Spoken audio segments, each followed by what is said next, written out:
कडाव गावातील शासकीय एसटी प्रवासी बस थांब्यावर झालेल्या अनधिकृत बांधकामाविरोधात Karjat press association, Karjat press club व रायगड जिल्ह्यातील सर्व पत्रकारांच्या वतीने दिनांक 24 जुलै 2025 पासून पुकारण्यात आलेल्या ऐतिहासिक बेमुदत उपोषणाला अखेर यश मिळाले आहे।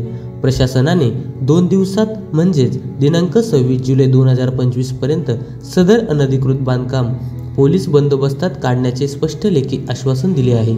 मागील 10 वर्षापासून कडाव गावातील एसटी बस थांब्यावर अतिक्रमण झाल्याचे निदर्शनास येत होते।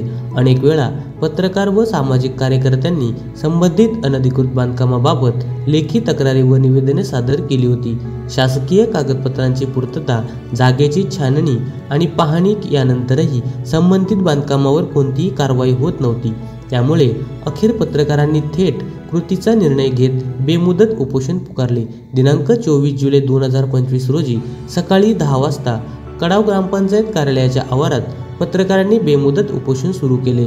उपोषणाच्या 4थ्या तासानंतर ग्रामसेवक प्रेमसिंग गिरासे, सरपंच करुणा प्रमोद पवार, एसटी कर्जत आगाराचे आगार व्यवस्थापक दयानंद मोरे, महादेव पालवे, ग्रामपंचायत सदस्य सुभाष शिंदे, हर्षद भूपतराव व कर्जत पोलीस स्टेशनचे सहाय्यक पोलीस निरीक्षक राहुल वरोटे यांच्या उपस्थितीत संवाद झाला।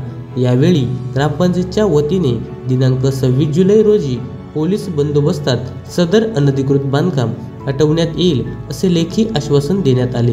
या आश्वासनानंतर पत्रकारांनी तात्पुरते उपोषण स्थगित करण्यात निर्णय घेतला। मात्र प्रशासनाने जर 26 जुलैपर्यंत कारवाई केली नाही तर यापेक्षा अधिक तीव्र आंदोलन छेडण्यात येईल असा स्पष्ट इशाराही पत्रकारांनी दिला।